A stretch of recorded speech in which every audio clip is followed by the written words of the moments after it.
The air that day was crisp and surprisingly warm, despite it being the middle of the winter. The snow had gone down a bit, though small fillies and colts still played in the snow. Not that you would know about that, though. You decided to celebrate your newfound relationship with your bro-turned-babe, and so the two of you plopped yourselves onto your couch, cuddled up under a warm blanket, and continued to watch the rest of the Daring Do movie series, despite the traumatizing images of the third Daring Do move. Oh god, not the octopus again. Oh god, why did they have to put that in there? You wake up in a cold sweat, your heart racing as your head shoots up and pulls you out from your slumber. Huh, you must have fallen asleep sometime during the movie. It's pitch black outside now. Just a dream. Just a dream. You're panting a bit, muttering softly as to not wake up the mare sleeping on your chest. You smile, just laying there for a moment, watching her body move with your chest as you breathe. She must have fallen asleep during the movie as well. You gently place a hand on her mane, running your thumb lightly along the outside. It's like silk, you think to yourself. Yeah? You could get used to this. Hey, Anon! What is it, brain? Time for some post-alcoholic deep thinking! Ah, fuck. Why now? Your brain always knows just the perfect time it can fuck you over. Could humans and ponies really even be together like that? You have to admit, after 2 years of having no human contact, it's not like the thought hasn't crossed your mind. You can worry about that later. Right now, what's important is that nothing between you and your bro is kept hidden anymore. You close your eyes with a smile on your face, and Rainbow subconsciously nuzzles herself closer into your chest. That morning, you woke up from your being sound asleep in the most relaxing way possible. You assume that it's cloudy outside, mostly because you aren't waking up this time to sunlight blinding you. You slowly open your eyes to see 2 more staring right at you. Morning, Anon. She smiles at you, moving up to nuzzle against your cheek. She has the most adorable half-asleep face on her right now. And those eyes, those beautiful magenta irises, you couldn't even fathom why your brain was having doubts about this. Sleep well? You smile, hugging her tightly to you. Better than you might think, gotta say. You're no cloud, but you're damn comfortable. She laughs, pushing up out of your grip and floating in the air above you. Well, come on, sleepyhead, get up. Gotta get you out of the house now that the snow's stopped. She shakes your shoulders to wake you up. All right, don't worry, I'm up. You laugh, sitting up onto the sofa and stretching a bit, feeling your body popping in at least 7 different places. Damn, that felt good. But no time for that, Anon. Rainbow seems to have plans for today. The two of you head outside after you get dressed, and it's definitely not as cold as it had been the past few days, despite there being clouds in the air. You smile, breathing in deep through your nose, and see something out of the corner of your eye. You turn and look over to the side of the house. It's some kind of snowman thing. Must have been made by one of the fillies running around in front of your yard. You walk over to it and peer at it for a moment, inspecting it. It was very well made. It looked almost like a real pony. Wait a minute. You scratch your chin. Something's definitely going on. Snowmen don't usually move. Or have eyes. Hello, Anon. I hadn't forgotten about how you left me in the snow. I've been waiting here for you. The snowman mutters in a soft, familiar voice, yet it had a small hint of malice behind that silky smooth tone of, oh fuck. Rainbow just flew off into the distance. Huh. You really don't like where this is going. Sorry, but I'm with Rainbow Dash now. You're too late. The snowman stops abruptly, eyeing you for a moment. Oh shit. She senses your hesitation. Well, Rainbow isn't here, now is she? So that means you're fair game. She leaps out of the snow and tackles you down, the snow too high for anyone to see anything. Fuck, she has that crazy look in her eyes again. You've never liked that.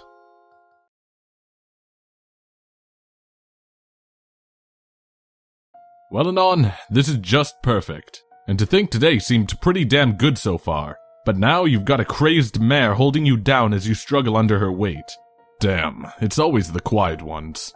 Fluttershy growls before grabbing your shirt in her teeth. With a sharp tug, you wince as she rips your favorite shirt off of you, exposing your torso to the open air. Oh fuck.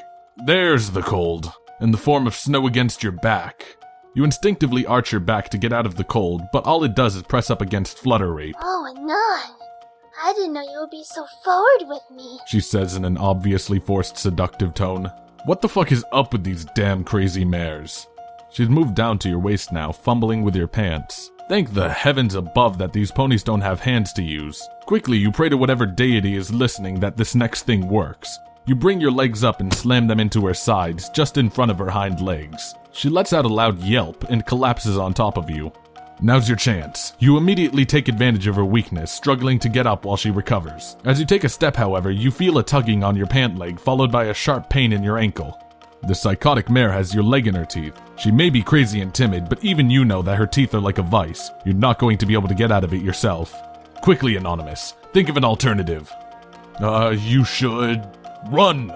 You lift your leg, placing one foot in front of the other as you try your best to run. The snow is helping you with the lack of traction it gives Fluttershy's hooves. Despite the lack of traction, however, you're still stuck being forced to tug her along behind you, her teeth not letting go of your leg. Why are you always trying to rape me, Fluttershy? You yell out angrily, picking up your pace as the snow becomes a bit shallower. Because you're not like the rest of us, Anon.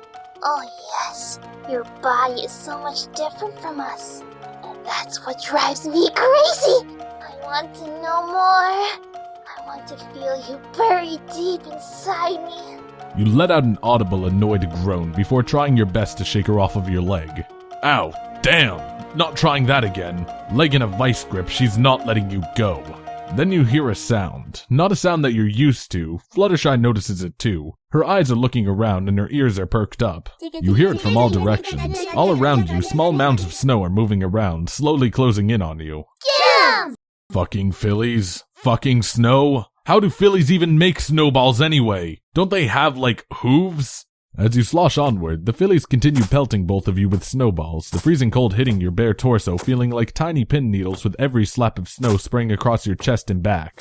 But not all is lost, for with every bad situation, there is a silver lining. They're also pelting Fluttershy with snowballs. This could work.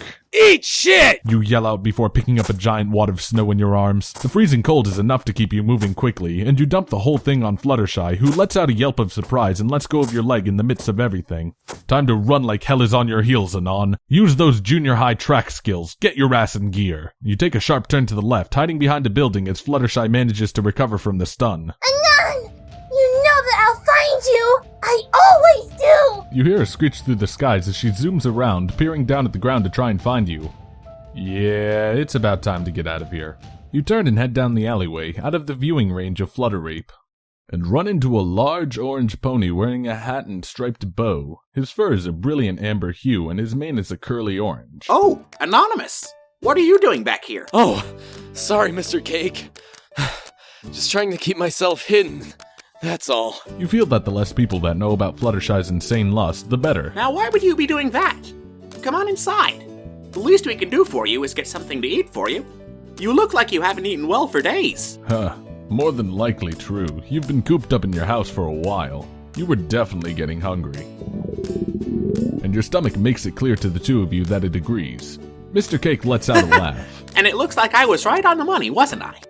Come on in, Anonymous. Well, couldn't hurt, you guess. You step up and into the back door of Sugar Cube Corner. Mr. Cake could very well be a new potential bro if this is as good as you hope it is. Wait, did you really run that far? Sugar Cube Corner is nearly on the other side of Ponyville. And why are all the lights off? Mr. Cake? You turn around, but he's gone and the door's closed. The hell?